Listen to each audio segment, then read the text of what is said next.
ಒಂದು ಕಡೆ ಗದ್ದಲ ಗಲಾಟೆ ಆಗ್ತಾ ಇದೆ. ಈ ಗದ್ದಲ ಗಲಾಟೆಯ ನಡುವಿನೇ ವಿಧೇಯಕಗಳು ಕೂಡ ಅಂಗೀಕಾರ ಆಗ್ತಾ ಇವೆ. ಇದನ್ನು ಅಶೋಕ್ ಪ್ರಶ್ನೆ ಮಾಡಿದ್ದಾರೆ.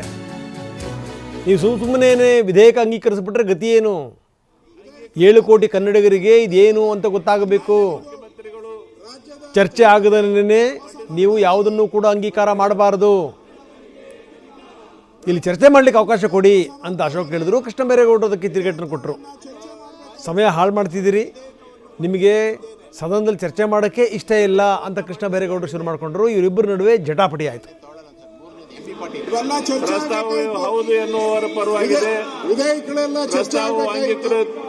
ಅಂಗೀಕೃತವಾಗಿದೆ. ಮಾನ್ಯ ಮುಖ್ಯಮಂತ್ರಿಗಳು ರಾಜ್ಯದ ಈ ವಿಧೇಯಕವನ್ನ ಮಂಡಿಸಬೇಕು. ಮಂತ್ರಿಗಳು ರಾಜ್ಯದ ಜನರಿಗೆ ಮೋಸ ಮಾಡ್ತಾ ಇದ್ದಾರೆ.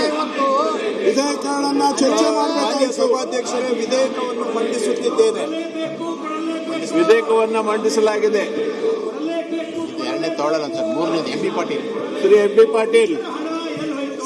ಮಾನ್ಯ ಅಧ್ಯಕ್ಷರೇ, 2026ನೇ ಸಾಲಿನ ಕರ್ನಾಟಕ ಕೈಗಾರಿಕೆಗಳ ಸೌಲಭ್ಯ ತಿದ್ದುಪಡಿ ವಿಧೇಯಕವನ್ನು ಮಂಡಿಸಲು ಅನುಮತಿ ಕೋರುತ್ತೇನೆ. ಪ್ರಸ್ತಾವವನ್ನ ಮಂಡಿಸಲಾಯಿತು. ಈಗ ಪ್ರಸ್ತಾವವನ್ನು ಸಭೆಯ ಮತಕ್ಕೆ ಹಾಕುತ್ತೇನೆ. ಪ್ರಸ್ತಾವ ಹೀಗಿದೆ: 2026ನೇ ಸಾಲಿನ ಕರ್ನಾಟಕ ಕೈಗಾರಿಕಾ ಸೌಲಭ್ಯ ತಿದ್ದುಪಡಿ ವಿಧೇಯಕವನ್ನು ಮಂಡಿಸಲು ಸಭೆಯು ಅನುಮತಿ ನೀಡಬೇಕು.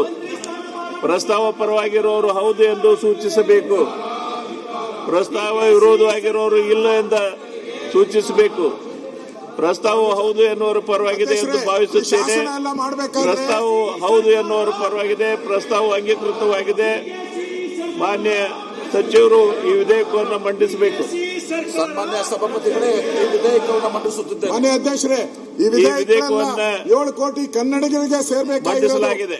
ಪಾಲನೆ ಮಾಡಬೇಕಾಗಿರೋರು ಅವರು ವಿಧಾನಸಭೆಯಲ್ಲಿ ಚರ್ಚೆ ಆಗಬೇಕಾಯ್ತು. ಇದೆಲ್ಲ ಸರ್ಕಾರ ಹಠ ಹಿಡ್ಕೊಂಡು ಸರ್ಕಾರ ಮೊಂಡುತನ ಮಾಡ್ತಾ ಇದ್ದಾರೆ. ಸರ್ಕಾರ ಹಠ ದುರ್ಯೋಧನ ಅಪರಾಚಾರ ದುರ್ಯೋಧನ ಶಾಸನ